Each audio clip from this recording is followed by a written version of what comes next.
በቅድስት ቤተክርስቲያናችን የምርጫን ዘመን ተገን ተደርጎ የሚደረገው አላግባብ ድርጊት በሰበካ ጉባኤ ኃላፊዎች ተጋለጠ።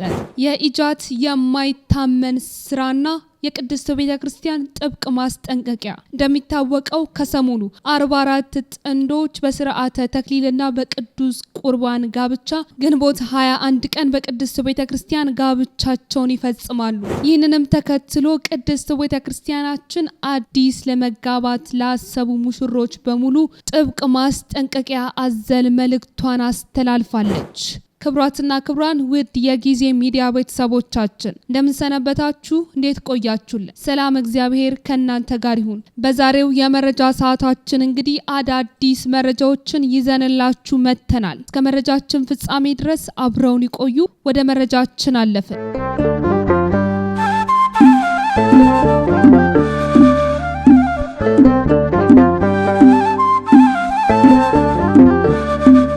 እንደሚታወቀው ሁሉም የቅድስት ቤተክርስቲያናችን ኃላፊነቶች ወይንም ደግሞ የሥራ ቦታዎች የሚሰጡት በምርጫ ነው። ይህንንም ተከትሎ የምርጫ ዘመናቸውን እንደ ርስት ጉልት የሚቆጥሩ አንዳንድ የሰበካ ጉባኤ አባላት የቤተክርስቲያንን አገልግሎት እየበደሉ ይገኛልም ተብሏል። ታዲያ በተለያዩ አጥቢያ አብያተ ክርስቲያናት በሚገኙ የሰበካ መንፈሳዊ ጉባኤ አባላት መፍትሄ የሚያሻቸው የተለያዩ ችግሮችም ይታዩባቸዋል።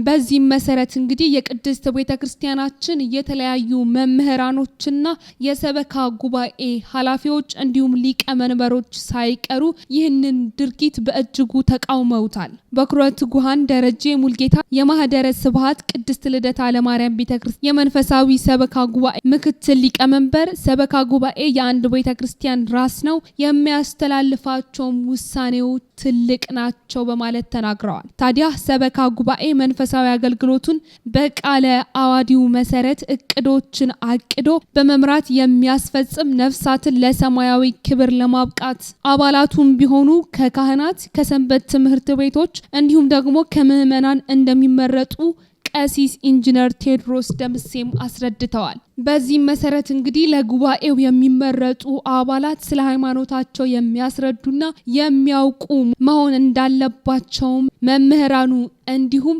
የሰበካ ጉባኤ ኃላፊዎቹ ጠቁመዋል። ቅጥር የሚፈጽመው እንደሚታወቀው በሀገረ ስብከት ደረጃ ሆኖ ሳለ ነገር ግን በአሁኑ ወቅት በጥቅም በዘር በክፍያና በሰዎች ጥቆማ ሆኗል። ይህም በስፋት በሌሎች ቦታዎች ላይ እንደሚታየው ትልቅ ችግር የሚፈጥር የምርጫ ጉዳይ ሆኗል በማለት ተናግረዋል። በሚፈጸመው የቅጥር ሂደት ወቅትም የስራ ልምድና የተሻለ ትምህርት ደረጃ ያላቸው ሰዎችም አይካተቱበትም ተብሏል። በዚህም ምክንያት የቅጥር ሂደቱ ሕጉን የተከተለ ባለመሆኑ በቅድስት ቤተክርስቲያን መዋቅር ውስጥ ሰዎች አለአግባብና ምንም ሙያና ዕውቀት የሌላቸው ሰዎች እንዲሰገሰጉ ያደርጋል ሲሉ መምህራኖቹ ወይም የሰበካ ጉባኤ ኃላፊዎች ባደረጉት ውይይት ተናግረዋል። የቀድሞ የሰበካ ጉባኤ በውይይቱ ወቅትም የተናገሩት የቀድሞ የሰበካ ጉባኤ አባል ነበሩት አቶ ተስፋውን በቀለ በበኩላቸውም በአገልግሎታችን ላይ በሚያሳዝን ሁኔታ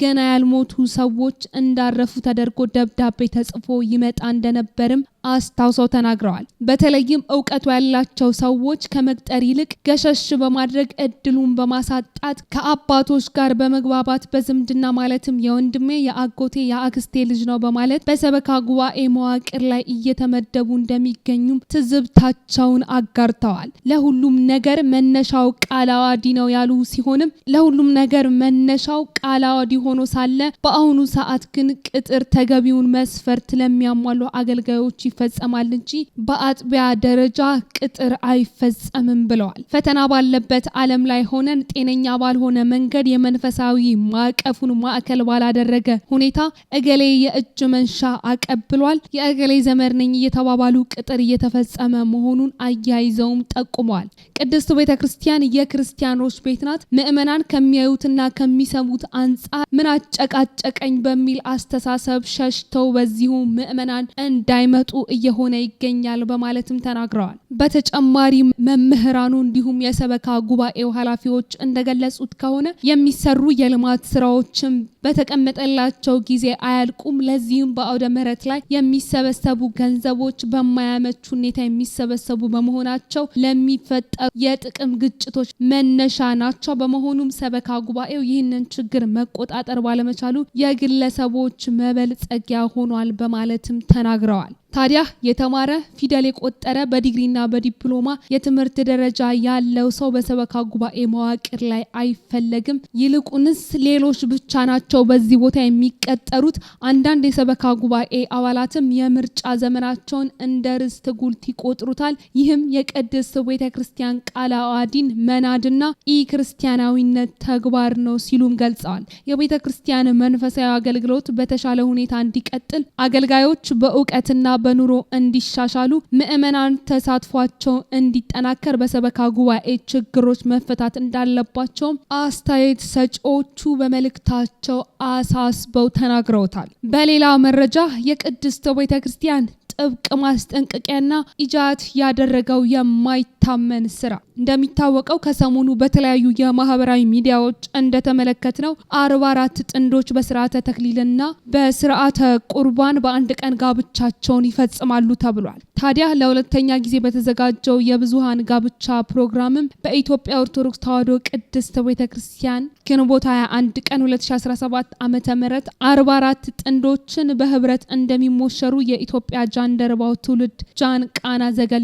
ማህበር ገልጾ ነበር። ታዲያ እኚህ 44 ጥንዶችን በአንድ ቀን ጋብቻቸውን ይፈጽማሉ ያለው ማህበሩ ፕሮግራሙ እንደ ሺ ጋብቻ አይነት ሆኖ ግን የቤተክርስቲያን ስርዓት በጠበቀ መልኩ የሚከናወን የሰርግ መርሃ ግብር መሆኑንም አስረድቷል። ጥንዶቹ እያንዳንዳቸው 20 ቤተሰቦቻቸውን በሰርጋቸው ቀን ምሳ እንደሚጋብዙ በግብዣውም 1500 ሰዎች ይገኛሉ ተብሎ እንደሚጠበቅም ሰርጉ ጦር ኃይሎች አካባቢ በሚገኘው ቶታል ደብረገነት ቅድስት ስላሴ ቤተክርስቲያን እንደሚፈጸምም ተነግሯል። ከሙሽሮቹ ቀለበትና ልብስ ውጪም የሰርጉ ወጪ በማህበሩ በስፖንሰርነት እንደሚሸፈን የፕሮግራሙ ዓላማ ቤተክርስቲያን ልጆቿን የምትድርበትን ቀን በመፍጠር ወጣቶች በስርዓተ ቤተክርስቲያን ጋብቻቸውን እንዲፈጽሙ ለማድረግ እንደሆነም ተብራርቷል። ከዚህም ባሻገር ጥንዶቹ ከጋብቻ በኋላም በኢኮኖሚም ሆነ በማህበራዊ ህይወት ትስስር ለመፍጠር እንዲችሉ በማድረግም የፕሮግራሙ ዓላማ መሆኑም ተመልክቷል። ይህ አይነቱ ፕሮግራምም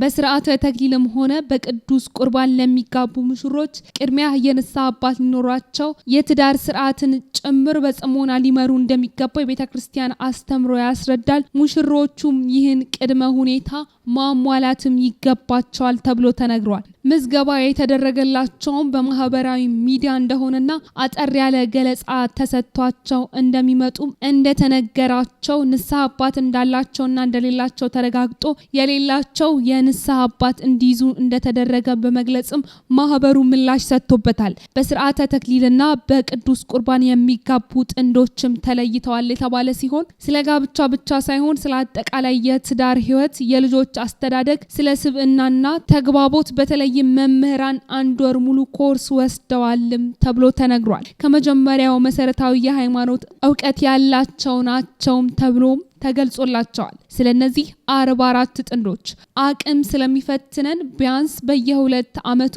የብዙሃን ጋብቻ እንደሚዘጋጅ ፕሮግራሙን ያዩ በቤተክርስቲያን ስርዓት ያልተጋቡ ወገኖችም እድሉ እንዲመቻችላቸው እየጠየቁ በመሆኑ ንስሐ አባት ይዘው ስጋ ወደሙን የሚቀበሉበት የጋራ የቁርባን መርሃ ግብር ለማዘጋጀት በመስከረም 2 ቀን 2018 ዓ.ም እንደታቀደ ማህበሩ ተናግሯል። ታዲያ ይህንንም ተከትሎ ከቅርብ ጊዜ ወዲህ አዳዲስ ትዳር የሚመሰርቱ ተጋቢዎችም የሚያከናውኑት የፎቶ አነሳስ ስነ ስርዓትና አጠቃላይ አንዳንድ ከቅድስት ቤተክርስቲያን ያፈነገጡ ድርጊቶች የቅድስት ቤተክርስቲያን መምህራኖች ያልተገቡ ድርጊቶች በማለት ለአዳዲስ ተጋቢዎች ማስጠንቀቂያ አዘል መልእክታቸውን አስተላልፈዋል። እንደሚታወቀው አዳዲስ ተጋቢዎች ለሚያከናውኑት የፎቶ ስነ ስርዓት የቅድስት ቤተክርስቲያን ንዋያተ ቅድሳትን አለአግባብ በሆነ መንገድ ሲጠቀሙ ይስተዋላል ተብሏል። እኚህም ንዋያተ ቅድሳት መንፈሳዊ ክብራቸውን ባልጠበቀ መልኩ በገና፣ መቋሚያ እንዲሁም ደግሞ ጽናጽንን የመሳሰሉ ንዋያተ ቅድሳትን መጠቀም ተገቢ አለመሆኑን የቅድስት ቤተክርስቲያን ስርዓት አለመሆኑንም መምህራኑ ተናግረዋል። መምህራኑ የቅድስት ቤተክርስቲያናችን መምህራን እንደገለጹት ከሆነ በመሰረቱ በቤተክርስቲያን ስርዓት በተክሊል ወይም በቅዱስ ቁርባን ምእመናን ሲጋቡ ጽናጽን፣ መቋሚያ እንዲሁም ደግሞ በገና ይዘው ፎቶ ይነሱ የሚል አስተምሮ ቅድስት ቤተክርስቲያን የላትም። ታዲያ ይህ ባልሆነበት መልኩ ከስርዓት ውጪ በሆነ መልኩ የቅድስት ቤተክርስቲያንን ስርዓትና እሴት ባልጠበቀ መልኩም እየተጠቀሙ ይገኛል በማለትም ተናግረዋል። እንዲሁም መምህራኑ አክለውም እንግዳ በሆነ ነገር እየተሳብንና እየተወሰድን ወዳልሆነ መስመርም እየገባን ነው በማለት ገልጸዋል። ስለዚህ ሙሽሮች በእግዚአብሔር አምላክ ፍቃድ በስርዓተ ቁርባን ወይም በስርዓተ ተክሊል ከተጋቡ ከዚያም የበለጠ ነገር ስለሌለ ያ ያደረጉት ነገር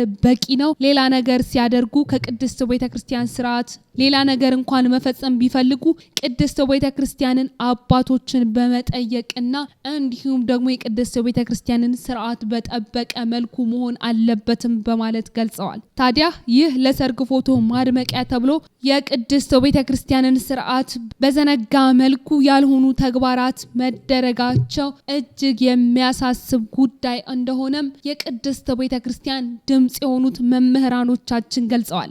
ቤተክርስቲያንንም መንቀፍ ለሚፈልጉ ለሌሎች አካላት መንገድ መክፈት ነው። ከኛ አይተው ሌሎች የእምነት ተቋማትም አግባብ ባልሆነ መልኩ ይህንን ነገር ሊጠቀሙበት እንዲሁም ደግሞ ንዋያተ ቅድሳታችንን አግባብ ላልሆነ ነገር ሊጠቀሙት ይችላሉ በማለትም ተናግረዋል። እኛም አዳዲስ ለመጋባት የምታስቡ ሙሽሮች እንዲሁም ደግሞ ባለትዳሮች ይህንን የቅድስት ቤተክርስቲያንን ድምጽና የቅድስት ቤተክርስቲያንን ስርዓት ባከበረ መልኩ ሊሆን ይገባል እያለን የዛሬው የዛሬው መረጃችንን በዚሁ አበቃን። ውድ የጊዜ ሚዲያ ቤተሰቦቻችን በሌላ መረጃ እስከምንገናኝ ድረስ ሰናይ ጊዜ ለእናንተ ተመኘን።